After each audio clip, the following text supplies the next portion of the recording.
A unidade que você trabalha hoje, ela está tão bem cuidada, estruturada, que se amanhã seu pai e sua mãe passar mal, você levaria lá para ele ser atendido? É que a coisa mais difícil do mundo é engajar pessoas. É muito fácil você ficar na arquibancada. Na arquibancada você grita, você vaia, você vibra, você faz a ola. No final do dia você vai embora. Mas quando você está lá na arena, é sangue, lágrima e suor. Se a gente quiser liderar pelo exemplo, a gente nunca vai fazer da arquibancada. Sempre vai ser da arena. E na arena você sempre vai ser exposto. Porque na arena é você ali na arena, com toda uma multidão na arquibancada. Julgando, criticando, jogando pedras, às vezes flores, né? A gente nunca sabe, mas na maioria das vezes é pedras. O quanto esse CEO chamado Jesus Cristo, que fundou essa grande missão, que é um plano de salvação para uma humanidade inteira, quanto ele te inspira hoje na sua forma de gerir pessoas? Em tudo. 100%. Papel e caneta na mão para mais um episódio muito especial do nosso podcast Chave C, e hoje com um grande líder, CEO e diretor de saúde na missão Sal da Terra. Recebo com muito carinho Arthur Pereira, seja muito bem-vindo. Que honra ter você aqui. A hora que eu te recebi, eu já falei que eu não queria esquecer de dar um depoimento aqui sobre a minha experiência com uma das unidades aí que está sob a sua gestão. Mas dá um alô para a turma, suas primeiras palavras. Carol, obrigado. Uma honra poder estar aqui, conversar um pouquinho com você daquilo que tem sido a nossa experiência, né, à frente da Missão Sal da Terra. E tenho certeza que a gente vai extrair muitas coisas boas desse podcast de hoje. Maravilhoso. Eu vou começar com uma polêmica.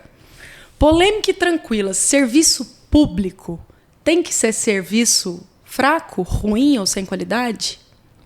Lá na Missão Sal da Terra a gente tem muita certeza. Tudo que a gente faz buscando a excelência e o cuidado tanto da população quanto do colaborador. Então tudo que a gente faz hoje é exatamente para quebrar um pouco, né, essa cultura histórica que às vezes o pessoal acha que porque é público, às vezes é feito de qualquer forma. Isso a gente mostra que de fato é possível sim você ter um serviço que tenha uma continuidade, que tenha excelência. Tem desafios, sim, nós sabemos, mas uma vez que a gente tem toda uma parceria firmada e um olhar único para aquilo que é um resultado positivo a ser alcançado, a gente consegue, sim, ter serviços de saúde com muita excelência. Vamos aproveitar e fala um pouco para a gente o que é a Missão Sal da Terra. E para a gente, por exemplo, aqui em Uberlândia e região, o que isso significa, o que isso impacta na nossa vida, no geral, lá para quem está assistindo. Certo. A Missão ela é uma organização social sem fins lucrativos, fundada em 1981. E a Missão ela nasceu no anseio de jovens, na época eram 12 jovens, que eles compartilhavam do amor de Deus através da música e através da palavra, de compartilhar a palavra de Deus.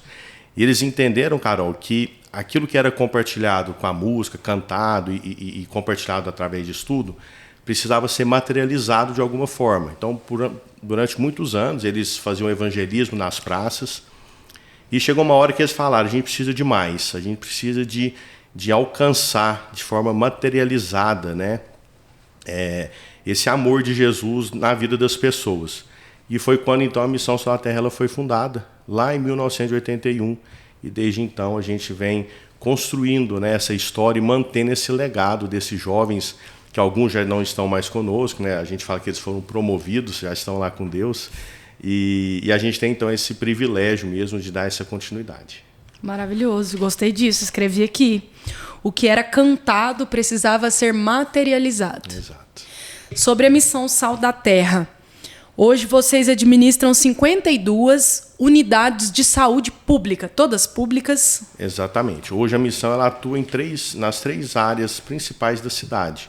Área social, com 4 projetos sociais. Na área de educação, hoje a gente também, tudo em parceria com o município de Uberlândia, é um grande parceiro nosso. São 8 escolas que nós fazemos a gestão, são quase 2.000 crianças sobre a nossa responsabilidade. E na área da saúde, nós temos 52 unidades de saúde e um pouco mais de 3.000 colaboradores que a gente também tem a responsabilidade. Maravilhoso. Dentre essas unidades, várias UAIs. São 4 UAIs que a gente faz a gestão hoje, o UAI Tibério, o UAI Morumbi, o UAI Pampulha e o UAI São Jorge. E também a Unidade de Saúde da Família, os PSFs, UBS, enfim, são as unidades de saúde do setor sul e do setor leste hoje, na sua grande maioria, que a gente tem nós fazemos a gestão. Vou contar bem rapidinho aqui. Estava falando para você que tive convênio médico nos últimos anos, 4 anos com convênio. Aí a lei de Murphy. Eu achei assim, não quero precisar ir para um hospital público mais. Mas aí uma transição de trabalho entre você cancelar um convênio e começar outro, bem nesse dia... Precisou. Eu precisei, eu passei muito mal, fiquei muito desidratada. E eu precisei tomar soro. Não foi ressaca, viu? Foi Monjaro, eu vou contar. Eu sou honesta. Errei a mão. 3 dias sem comer. Eu falei, cara, vou ter que ir para o UAI de madrugada. Arthur, eu nunca fui, na minha vida inteira, em nenhum hospital particular, tão bem atendida, tão acolhida quanto eu fui lá. E não é sobre uma pessoa. Se eu falasse assim, não, uma pessoa me tratou muito bem na UAI do Tibério. Não, porque eu ainda passei por uma troca de turno. Uhum. Então, eu fui atendida por 2 médicos diferentes, por 2 enfermeiros diferentes, por 2 turnos da farmácia, da medicação. E eu nunca fui tão bem atendida em toda a minha vida. Que bom, fico feliz. Eu li um artigo seu, maravilhoso, onde você fala de DNA, de cultura, de qualidade como cultura e não como teoria. Mas eu queria que você me falasse sobre cuidar de quem cuida. Perfeito. Qual que é a diferença de quando o time recebe cuidados para além do usuário final? Como que isso funciona? Qual que é o peso disso para você? Isso para mim é fundamental, né? A gente não tem como a gente querer que o nosso colaborador ele entregue algo que ele não tenha, ou que ele não tenha condições de fazer aquilo que a gente precisa que ele faça. E na missão a gente tem isso muito claro, é o cuidar de quem cuida, né, que está lá no artigo. E a nossa missão enquanto instituição, Carol, nas nossas 3 áreas, nós cuidamos das pessoas para transformar vidas. Então, hoje o que nos move é poder cuidar das pessoas. E ao cuidar, a gente poder gerar uma transformação de vida. É entender que a pessoa ela precisa passar por nós e sair melhor do que ela entrou. Nem sempre eu vou conseguir dar a resposta que ela quer, mas ela precisa sair com uma informação, com algo melhor do que foi a condição de saúde, igual no seu caso, chegou fraca, desidratada, você saiu melhor. Então a gente tem isso muito forte lá. Então hoje tudo que a gente faz na missão é focado em, primeiramente, né, focar nos nossos valores, naquilo que é a nossa missão, aquilo que é o nosso propósito, fazer com que o colaborador ele consiga internalizar isso, para que de fato isso seja algo que extrapole tudo que ele saiba fazer e possa ser o principal foco, cuidar das pessoas para transformar vidas. E aí o nosso desafio é poder dar esse ambiente para ele.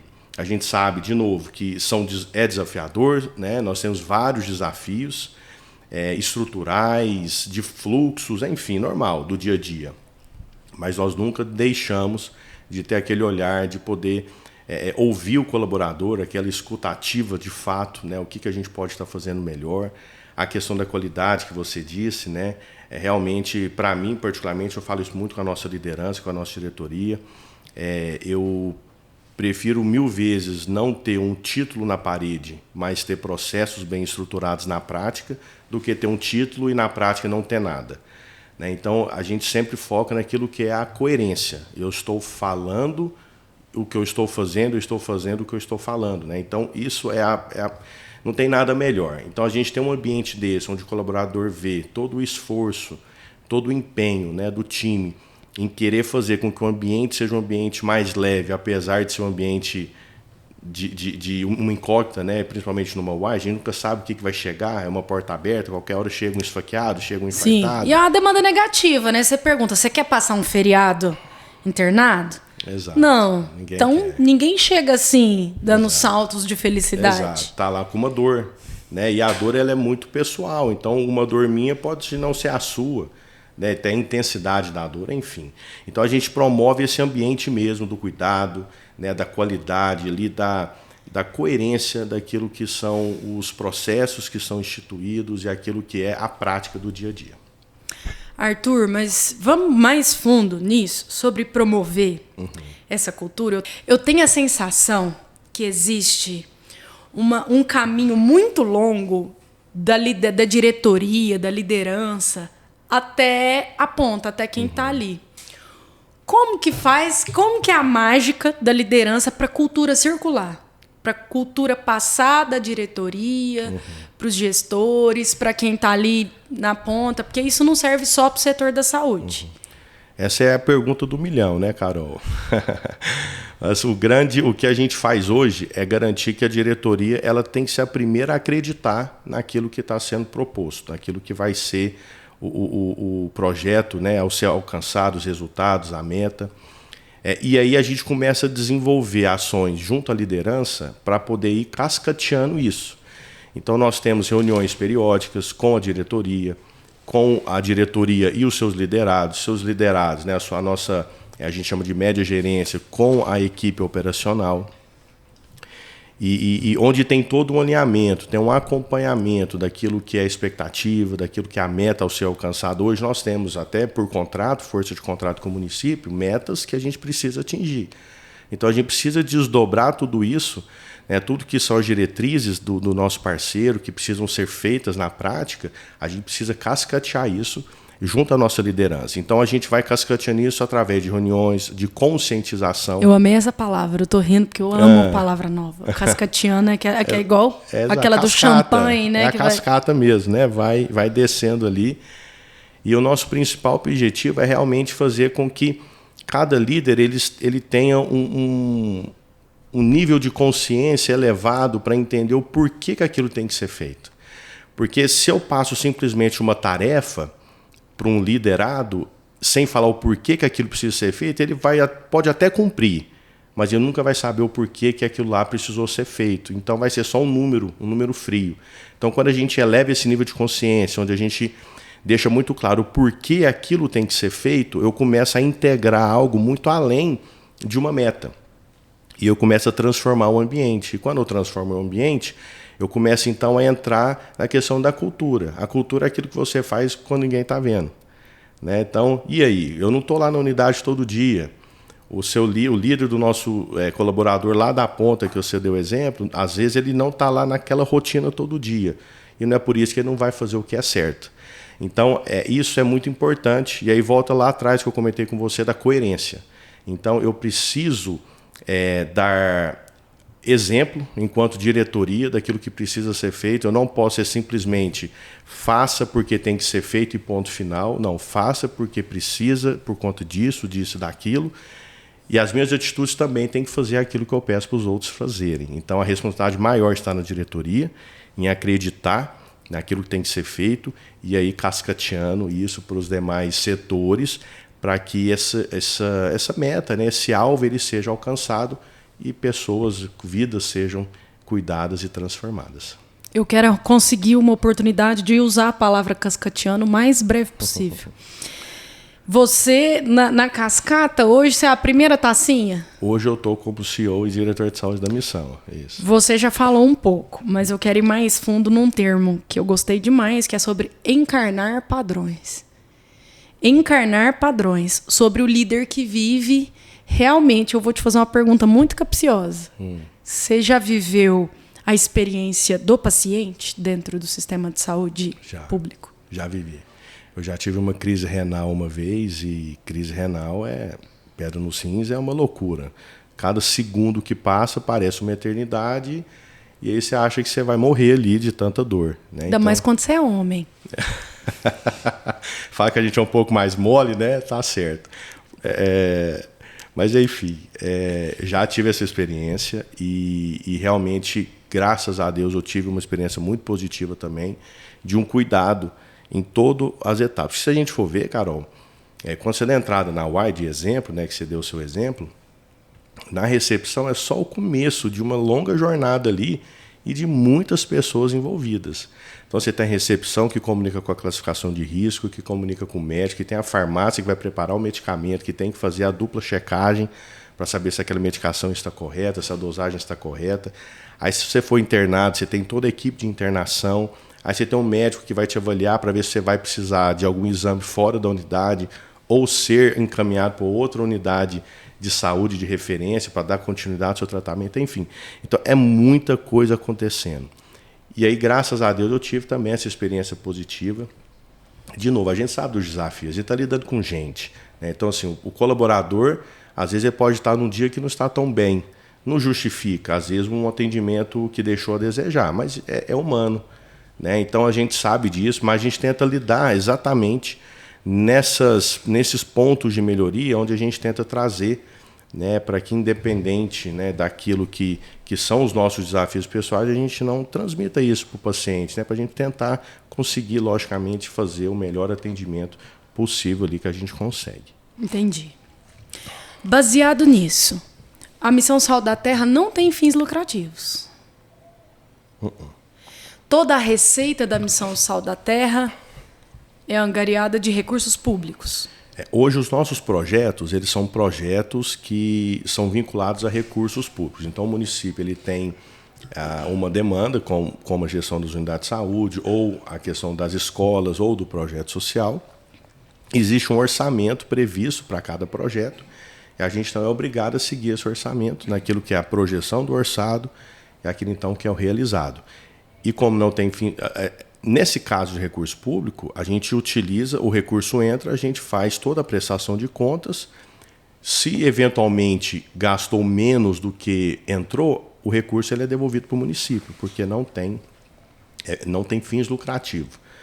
Só que esse termo fins lucrativos, às vezes, ele dá uma certa confusão, porque se a gente tiver algum projeto particular, que é possível a gente ter também, a gente, por exemplo, tem uma clínica de fisioterapia, que a gente faz atendimento de fisioterapia. Nós temos que ser uma empresa que tenha saúde financeira. Que gera receita. Que gera receita e ela tem lucro. A gente não é errado ter lucro, na verdade a gente tem que ter, porque se não tem lucro tem prejuízo. Se tem prejuízo eu não fecho a conta.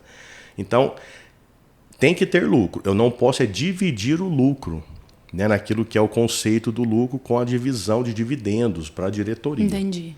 Então, tem que ter sim, qualquer projeto ele tem que minimamente empatar. Quando é recurso público ele empata.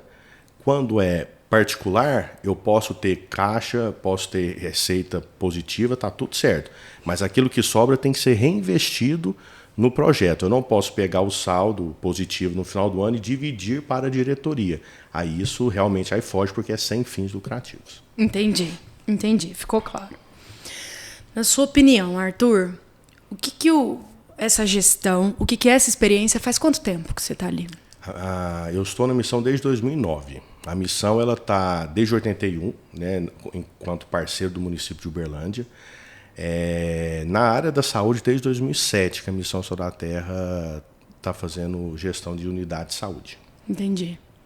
Então tem 17 anos que eu estou na área da saúde. O que você aprendeu nesse tempo que todo líder deveria saber?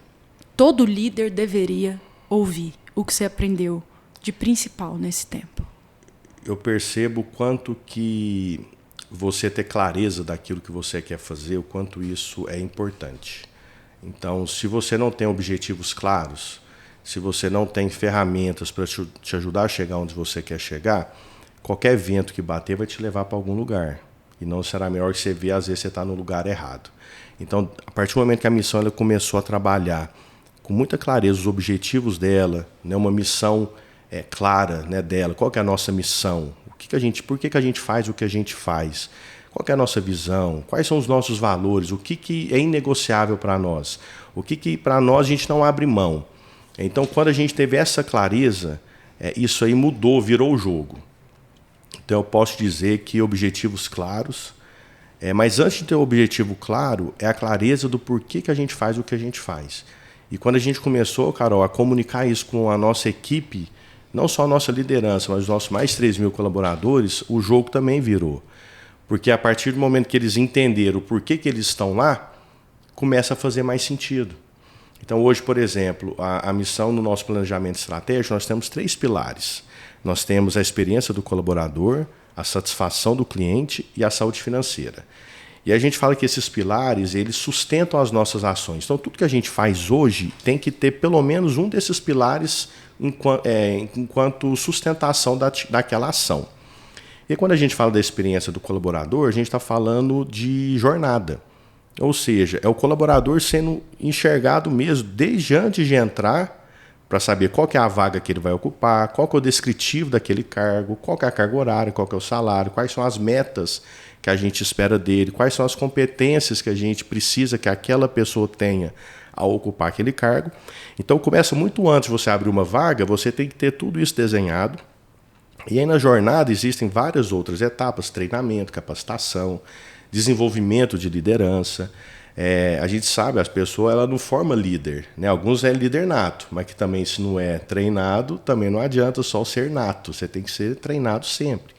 Então a gente tem todas essas etapas e no fim a entrevista de desligamento, que mostra, ou se o colaborador pede, ou se a iniciativa da empresa ou do colaborador, a gente tem ali um termômetro, né, da jornada dele conosco, como é que foi, onde a gente pode melhorar. Então a gente tem essa jornada. Tem a satisfação do cliente, que é a questão que a gente chama do encantamento, é de fato encantar, é superar a expectativa, como você foi superada a sua expectativa, graças a Deus, na sua visita, né? Não, eu não fui só superada, eu fui chocada. Expectativas chocadas. Então, assim, é isso. Então, a gente fala muito isso, né? Então, não é a pessoa que vai ser, para uma escola nossa, ser atendida numa escola que é pública, se vai ser atendido numa unidade de saúde nossa, elas chegam com qual expectativa? Tem uns que já chegam bravo, não dá nem um bom dia na recepção achando que já está tudo errado. E a gente quer superar. Eu falo para a nossa equipe, falo o seguinte, se uma lâmpada queimou na sua unidade, quanto tempo você vai demorar para trocar ela? Se fosse na sua casa, você demoraria quantas horas? Então por que a gente vai aceitar que na nossa unidade a gente vai deixar mais de um dia queimado ou mais de 2 horas queimada? Cadê os nossos processos para garantir uma agilidade naquilo que é o nosso zelo com aquilo que é nosso, é público, é nosso, né? Então quando a gente fala de que é possível sim ter uma saúde pública de qualidade, uma educação pública de qualidade, é nisso, é essa sinergia com o parceiro, com o município, que precisa também acreditar conosco nisso, então é sinergia mesmo, porque ninguém faz nada sozinho, né? E a gente poder pôr isso na prática, a gente ter processos que consiga fazer isso uma verdade. E tem a saúde financeira, que não adianta a gente também querer fazer de tudo e não ter condições depois de honrar o compromisso que foi assumido. Então, para nós hoje, quando a gente teve essa clareza do nosso planejamento estratégico, por que a gente faz o que a gente faz, o nosso planejamento estratégico e os objetivos que vai nos fazer chegar onde a gente quer chegar, isso aí para mim mudou totalmente a nossa forma de entrega, a coesão ali do time. Aí começou, em vez de ter cada um olhando para um lado, que todo mundo começou a olhar para o mesmo lado. E aí quando você começa a remar todo mundo para o mesmo lado, você consegue avançar muito mais, mesmo que às vezes um rema um pouquinho mais fraco, um vai remar um pouquinho mais forte, mas o sentido e a direção é a mesma. E isso fez toda a diferença para nós. Ali vocês têm colaboradores concursados e contratados?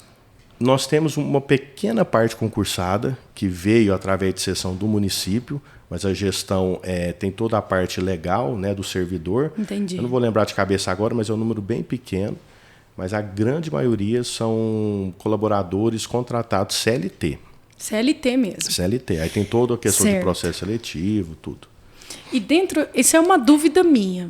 Talvez seja uma dúvida besta, mas veja bem, eu tenho a impressão, às vezes olhando assim, qual é a motivação de carreira do colaborador que começa? Ele tem essa perspectiva de crescimento financeiro dentro do setor da saúde pública também, como talvez ele teria no privado? É plano de cargos e salários, né? A gente usa essa terminologia. A gente tem trabalhado junto ao município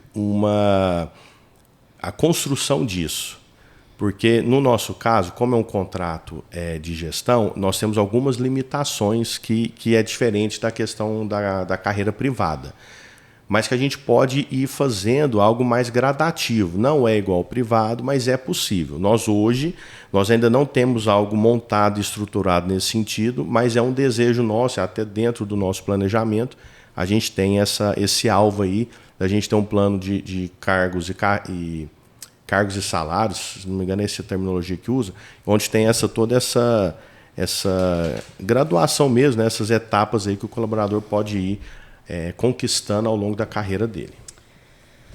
Tem um termo que você usou no artigo que eu vi ao seu respeito, a respeito da sua gestão, que é da arquibancada e da arena. Uma analogia. Uhum. Eu já sentei aqui com algumas pessoas relevantes que empreendem há muito tempo, porque você está numa cadeira de diretor, de CEO, independentemente de ser ou não com fins lucrativos. Você lida com a liderança, com a gestão, com o empreendedorismo em si. E o fator humano é o fator, assim, o que chega nessa mesa aqui mais lamuriado, mais chorado, mais reclamado, é que a coisa mais difícil do mundo é engajar pessoas. A Cris Junqueira, do Nubank, ela fala assim, a gente pode ensinar tudo, mas não dá para ensinar alguém a querer, que é muito difícil você tirar uma pessoa da inércia quando ela só quer matar o cachê. Hoje eu quero te contar, não quero deixar de citar essa pessoa, Ana Paula, que é minha manicure. Eu falei, pelo amor de Deus, eu esqueci de marcar. Eu falei, eu preciso fazer a unha. Eu vou gravar com o Arthur Pereira e ela tá fazendo técnico de enfermagem. Ah, legal. E ela falou assim, seu entrevistado de hoje ainda vai ser meu chefe. Coisa boa. Bonitinha, ela tem essa expectativa. Eu recebo muitas declarações dessas. Um dia eu vou trabalhar com vocês. Olha que legal. E eu respondo todos que me mandam mensagem, às vezes no Instagram, LinkedIn, eu falo, vai ser uma honra. E eu espero que você, em breve, esteja cumprindo o seu propósito conosco. Eu sempre deixo isso muito claro, né? Porque é muito além de um trabalho, é muito além de um emprego, né, Carol? Então, assim, eu acho que a gente tem que fazer aquilo que queima no nosso coração, né? Sem romantismo, porque a gente sabe que tem uns desafios, tem uns dias difíceis, mas quando a gente está num lugar que a gente vê ali que eu vou conseguir, né, me entregar aquilo que está no meu coração no dia a dia, aí a pessoa realmente ela é realizada. E eu tive uma experiência, até política, nos últimos anos, em que eu tive a oportunidade de ver um outro lado, porque a gente sempre ouve muita reclamação, né? As pessoas não sabem, mas a gente tem uma turma aqui ainda, aqui participando da conversa assim. A gente ouve reclamação. E o que eu mais tenho visto hoje, aqui dentro da nossa... Eu acho que Uberlândia é uma cidade muito boa, né? A gente é muito abençoado. Privilegiado, em vários pontos. Eu vejo que a gente tem uma saúde, um sistema de saúde que já favorece bastante. A gente tem estrutura, né? Obviamente tem muito a melhorar, sempre tem.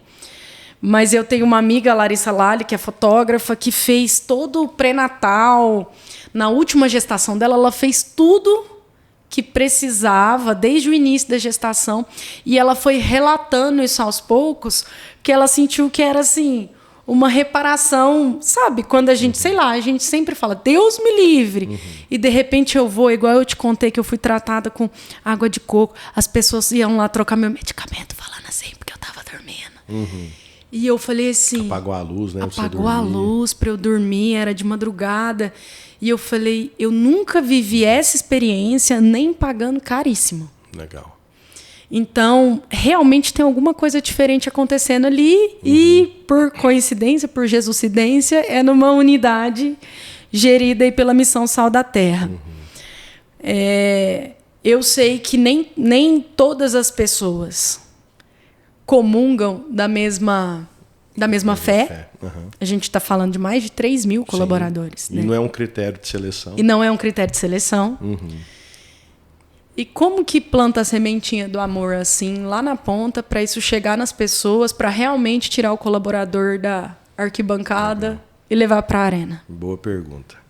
É a clareza de propósito, Carol. Assim, não tem outra forma. Assim, é a coerência. É clareza de propósito.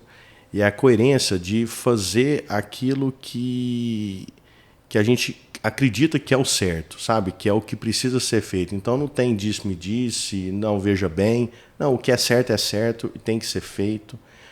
E a gente sempre, o nosso grande desafio lá, que a gente sempre comenta, né, quando a gente tem a oportunidade de trazer essa provocação, faz a pergunta: a unidade que você trabalha hoje, ela está tão bem cuidada e estruturada que se amanhã seu pai e sua mãe passar mal, você levaria lá para ele ser atendido? Isso é forte. Porque quando a gente traz sua esposa, seu filho, aqueles que você mais ama, né, seus pais, sua esposa, o marido ou filhos, é uma pergunta forte.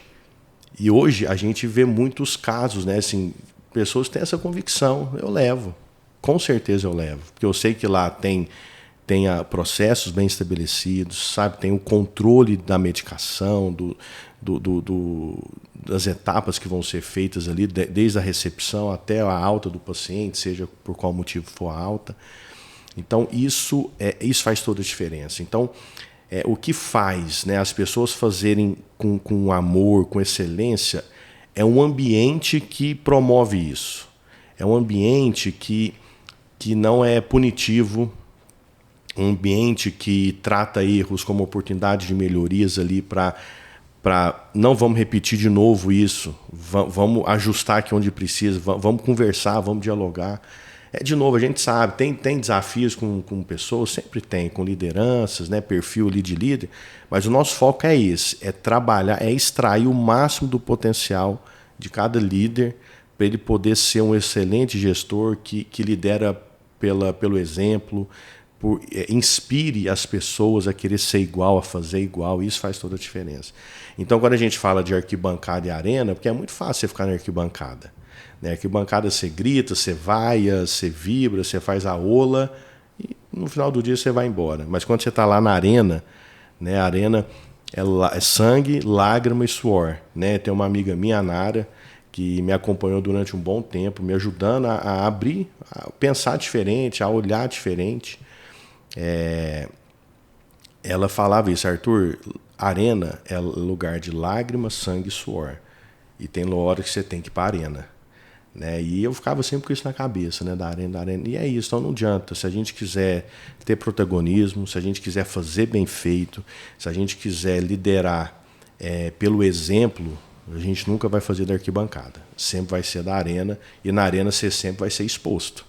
Porque na arena é você ali na arena, com toda uma multidão na arquibancada. Julgando, criticando, jogando pedras, às vezes flores, né? A gente nunca sabe, mas na maioria das vezes é pedra. Você me lembrou um líder que tratou erros, pecados, como essa oportunidade de ver a vida diferente. Um líder de Nazaré. O melhor de todos. O melhor de todos. E que serviu. E que encarnou a cultura da sua... Né, o DNA. A empresa que ele fundou, ela só cresce, né, há mais de 2000 anos. Graças a Deus. O quanto esse CEO chamado Jesus Cristo, que fundou essa grande missão, que é um plano de salvação para uma humanidade inteira, quanto ele te inspira hoje na sua forma de gerir pessoas? Em tudo. 100%. 1000%. É uma responsabilidade muito grande, né? Porque quando a gente confessa uma fé, a gente precisa ter certeza do que a gente está confessando. Porque é muito fácil a gente falar algo e viver. Né? Então, quando a gente vive na prática, então quando você lidera, né, servindo, não chicoteando, não pondo pressão ou sendo opressor, né? Porque uma coisa é pôr pressão, outra coisa é ser opressor. Você está dando um péssimo exemplo. Né? Então, quando você se inspira, né, no meu caso, em Jesus, naquilo que foi um líder servidor, foi o maior líder de toda a humanidade, né?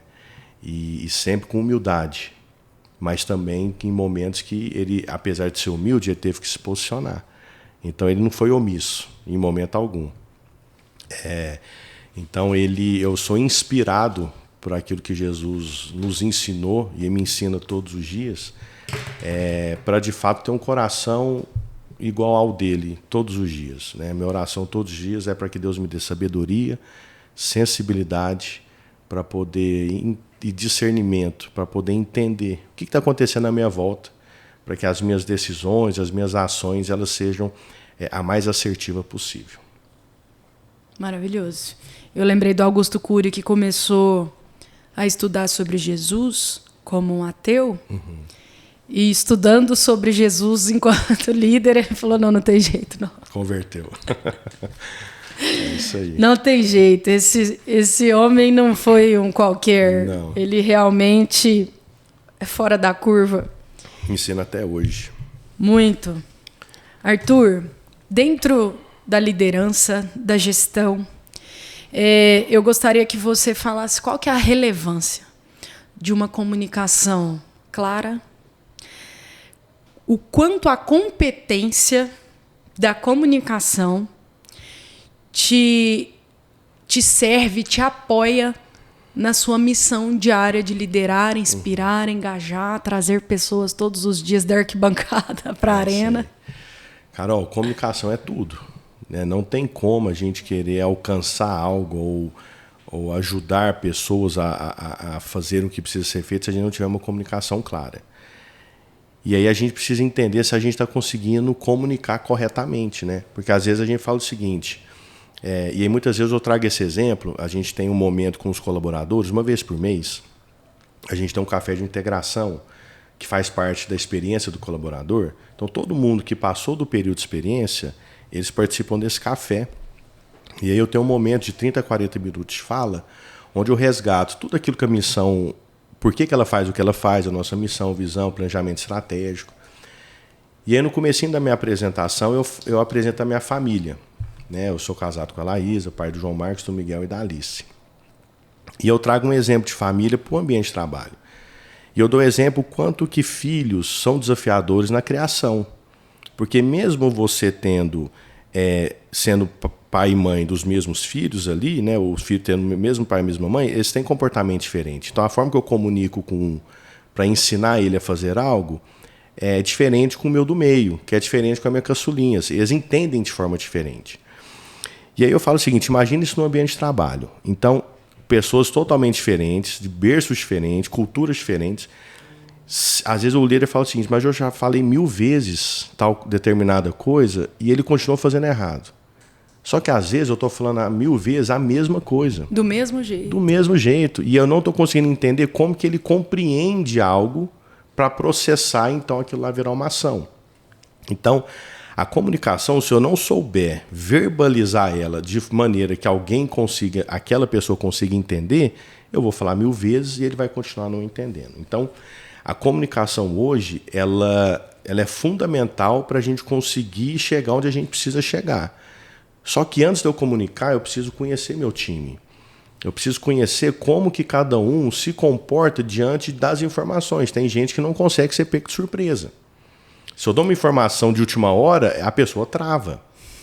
Se eu dou uma orientação muito pautada e pausada, a pessoa fica confusa. Tem uns que você tem que literalmente desenhar, não é crítica, faz parte, o raciocínio dele é diferente. Enfim, então, a comunicação ela é quase que personalizada. Logicamente que existe forma de trazer isso para um público, mas o mais importante é o que eu estou comunicando. Será que eles estão entendendo? Será que ele entendeu o que eu quis dizer? E aí onde, logicamente, num grupo menor, você precisa fazer aquela que a gente aprende na aviação, né, de cotejar. Então o piloto, sempre quando fala algo para o copiloto repete o que o piloto falou para ver se ele entendeu certo as coordenadas para ele não virar para a direita, sendo que tinha que virar para a esquerda. E aí, hoje a gente busca fazer isso. Né? O que você entendeu daquilo que está sendo a orientação? E às vezes você escuta cada coisa, fala, meu Deus, de onde que ele ouviu isso? Né? No céu da minha boca. Mas às vezes o que eu processei aqui eu não consegui verbalizar. Enfim, então a comunicação para mim hoje é algo assim extremamente sensível, estratégico e que não pode sair do radar naquilo que é o aperfeiçoamento do que precisa ser, a ferramenta da comunicação precisa ser feita com o liderado. Porque se não funcionar, aí nada mais funciona, porque você vai estar dando uma ordem A, ele vai entender B e vai fazer C. E aí tudo desanda. Você tem a impressão, Arthur, que nos tempos atuais de muita informação, em que tudo está na mão, em que tudo é muito rápido, as pessoas, quando elas deveriam ter talvez evoluído nesse processo de se comunicar, talvez a gente está vivendo um momento, até na nova geração, de ter regredido em termos Total. Hoje a gente vive a fase da obesidade mental, né? Que é tanta informação que chega que as pessoas não conseguem aprofundar em mais nada, né, Carol? Assim, é muito raso, né, a conversa hoje. E eu vi um artigo agora recente, eu não vou lembrar de onde veio, mas fala que, se eu não me engano, essa geração agora é a primeira geração que o QI está começando a regredir. Né? Sempre ia melhorando, agora está piorando.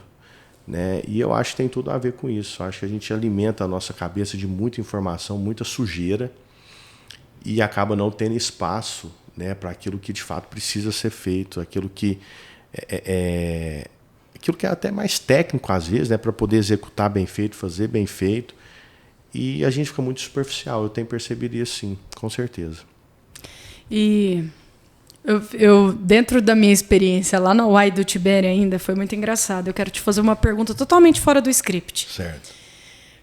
Quando eu fui atendida lá, porque eu estava com um efeito de uma superdose de Monjaro que me espancou, porque isso acontece, a gente acha que é festa, tá? Não é farra, pingue e foguete, não. Tem as consequências. É mais rápido. Mas eu conheço várias pessoas já que tentaram emagrecer com Monjaro, mas não conseguiram sustentar e lidar com os efeitos. Não é nem colateral, é com os efeitos do próprio remédio mesmo. Porque comer faz parte da nossa sobrevivência, né? Não, e até Desejo, da nossa prazer. Isso, até do nosso prazer. Então, assim, você tem gente que perde a vontade de comer / a vontade de viver. Porque aquele assim, nossa, eu tô triste, vou comer um docinho, eu tô feliz. Eu vou comemorar com, né, vou fazer uma jantinha diferente. E de repente, vem uma medicação e tira esse a vontade, a vontade mesmo, você passa a se alimentar mesmo só para sobreviver. E o sentido da vida, ele dá uma derretida ali para a pessoa fica triste. Mas se a gente olhar hoje para uma revolução que está acontecendo, tem muita gente emagrecendo. Já sentou nessa mesa aqui uma pessoa que foi Miss Plus Size de Uberlândia com 120 quilos e hoje desfila no seu manequim 40 quilos a menos, sem bariátrica. E isso tem acontecido com muita gente. Você, enquanto gestor de sistema de saúde, você já tem sentido o impacto disso? Porque quando eu cheguei lá, eu vi que todo mundo entendia do que era, toda a cadeia. Do enfermeiro, a pessoa... Aí todo mundo sabia falar assim, mas quantos miligramas você tomou? Ixi, você vê, quer dizer, todo mundo sabia. É porque vai aumentando a frequência, você vai começando a ficar familiarizado, né? E um médico assim, tomava. Aí já é mais... Aí ele viveu na pele, às vezes. Isso, aí ele falou assim, minha amiga, vai te matar não, tá? Vai só te humilhar. É isso aí. Então, assim, são muitas Caróis, né? Que entram, né, na unidade com os mesmos sintomas, enfim. Mas, assim, a gente percebe que... o que a gente tem visto? Até trazendo um pouquinho nessa parte da saúde, né? A missão hoje a gente preocupa muito com esse cuidado com o colaborador nessa questão de saúde também. Né? Então, quando a gente fala de cuidar de quem cuida, é literalmente ver se o estilo de vida dele está sendo bom para ele, porque ele estando bem, ele vai fazer melhor. Né? Então, esse é o cuidado. E aí a gente tem programas hoje, comitês de qualidade de vida, onde a gente promove uma temporada, salvo engano, são 3 ou 4 meses de duplas de colaboradores que quem emagreceu mais na somatória dos quilos ganha um prêmio. Então, assim, é super legal, porque aí gera essa mudança de hábito de vida mesmo. Né? Não é aquela questão pontual, vou ficar igual o próprio Monjaro. Você toma Monjaro 1, 2, 3 meses. Sem acompanhamento médico é pior ainda, né? Não recomendamos ninguém a fazer isso. Mas se você tem lá... quero emagrecer para o carnaval, né? Às vezes o pessoal fazia isso, né? Um mês tomando. A hora que para, gente, volta pior. Né? É péssimo. Então, assim, o nosso cuidado, né, que a gente busca é fazer mudanças de hábitos e rotina de vida mesmo ali, para que internalize mesmo a importância de você ter hábitos saudáveis. E tendo hábitos saudáveis, você vai ter vida longa, você vai ter qualidade de vida e tudo mais. Você acredita que dentro da saúde pública ainda demora a chegar esse recurso? Porque é mais vantajoso, eu não queria usar a palavra barato, mas talvez custe menos para a saúde pública. Você fala medicação? Emagrecer um paciente obeso hoje do que lidar com todas as comorbidades que a obesidade vai cuidar amanhã. Sem dúvida. Hoje, a nossa atenção primária, Carol, ela tem grupos terapêuticos assim, com resultados fantásticos desse estímulo da população em parar de fumar, em emagrecer, em cuidar melhor. A gente tem pessoas hoje, por exemplo, tem diabéticos que precisam, né, aplicar a insulina e tem medo de agulha. E aí, por ter medo de agulha, às vezes ele não faz a aplicação correta. Aí não faz a aplicação correta, ele vai agudizar e vai para a UAI, aí vai ser atendido. Então, assim, a nossa atenção primária hoje, que carinhosamente é chamada os postinhos, né, de saúde, tem todo um cuidado onde o paciente ele é de fato colocado no centro da atenção. Então, ele é responsabilizado pelo seu cuidado da saúde, porque ninguém vai cuidar da sua saúde que não seja você.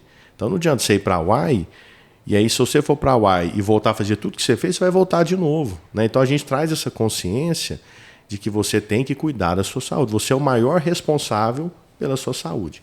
E aí a gente tem grupos assim, de equipe multidisciplinar, com educador físico, que legal, assistente social, psicólogo, farmacêutico, médicos também, que faz todo esse acompanhamento. E aí toda a nossa atenção primária também, de novo, né, algo feito com o município de Uberlândia. Você comentou da saúde de Uberlândia ser estruturada.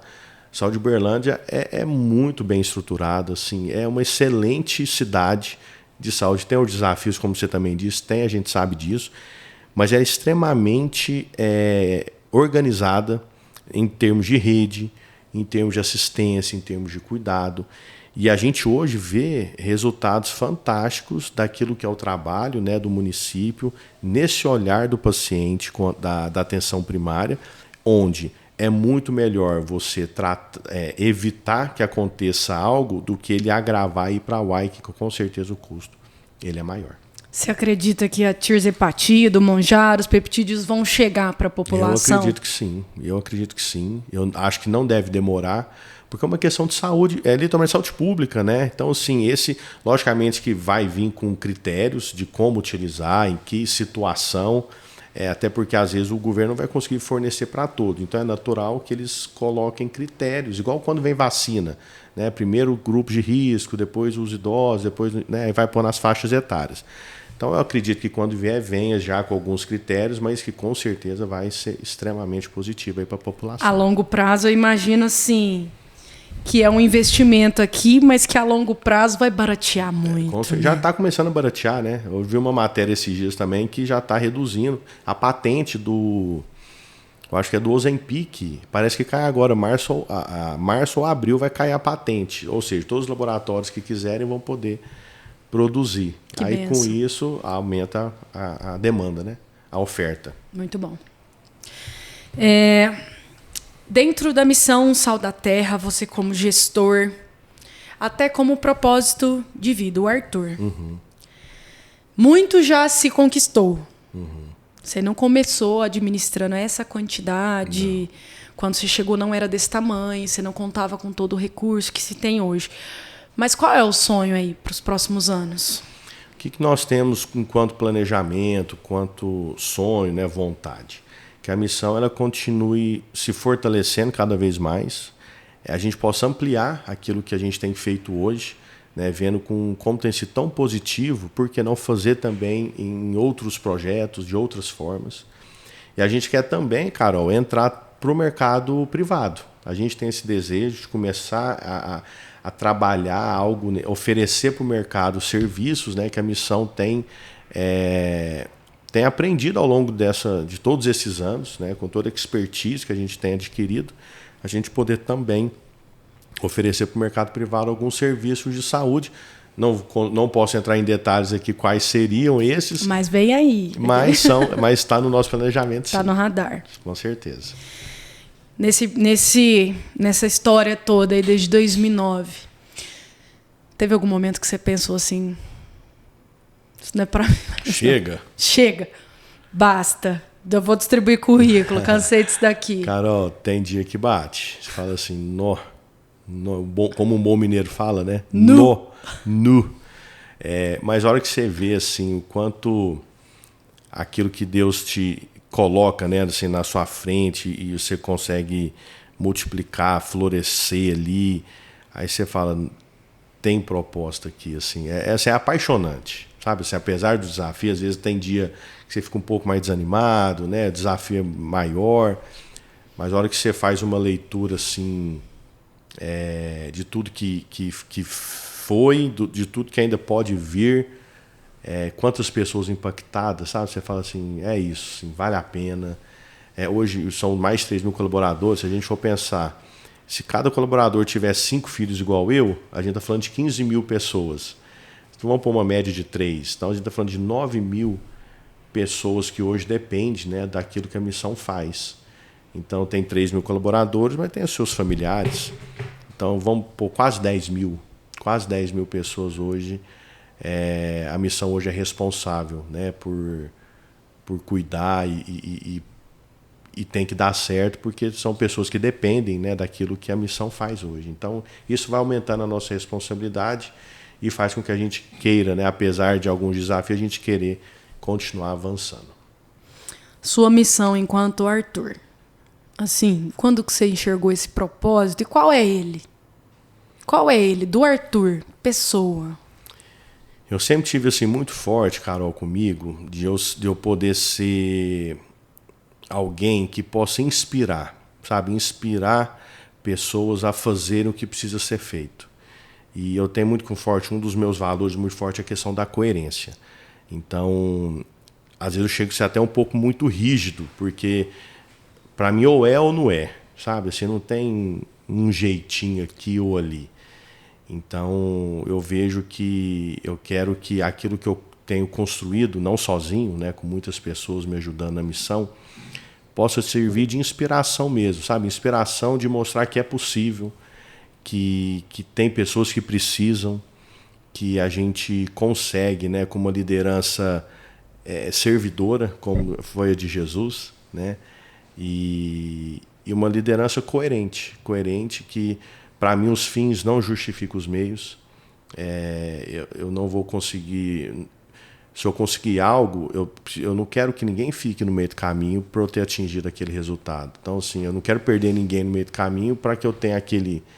Então, assim, para mim, cada vida, ela importa, sim, sabe? Cada coração, ele importa.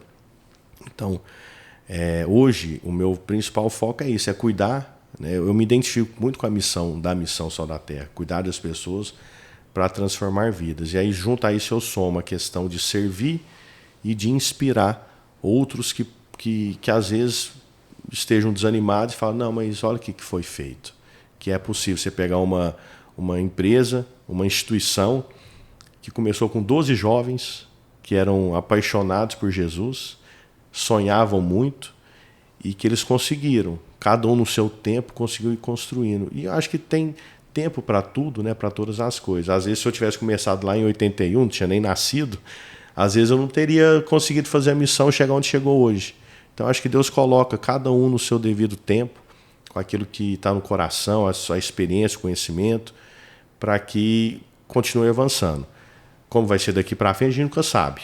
Mas enquanto Deus permitir, a gente quer fazer o nosso melhor e nunca abrir mão, né, daquilo que a gente acredita enquanto valores e princípios. Conhece o Thiago Brunet? Conheço. Ele fala no Especialista em Pessoas que algumas pessoas são um andaime, outras pessoas, né? Então, numa obra, e até tratando da nossa própria vida, os ciclos das pessoas vão se cumprindo de acordo com cada propósito. E isso faz a gente ver a vida de uma forma até mais leve, até mais funcional. Entendendo o tempo, né, Carol? De todas aceitar as coisas. que ciclos começam, que ciclos terminam, que as pessoas entregaram o seu valor ali, está na hora dela servir em outra missão, quem sabe. Perfeito. Eu gostaria que a gente pudesse deixar, para quem assistiu a gente até agora, 3, vou te jogar no mato, hein? Aqui não tem nada Não ensaiado, não tem nada já. preparado. 3 práticas, 3 atitudes simples que dá assim, ó. O gestor, o líder, ele pode acordar amanhã, 9 horas da manhã, e já virar essa chave. 3 práticas desse líder que hoje olha para o seu time e tem um sonho de ter um time na arena mais engajado, um DNA que circula de verdade dentro da sua empresa, que quer ver o propósito sendo ali impresso, que chegue na ponta, mas que ele não tem conseguido fazer isso. A gente sabe que empreender é um ato de coragem dentro do nosso mercado, dentro do nosso sistema, mas também é um desafio cheio de grandes oportunidades, né? Com dores e delícias. Na verdade, 3 atitudes. Além só de empreender, né, Carol? Acho que liderar.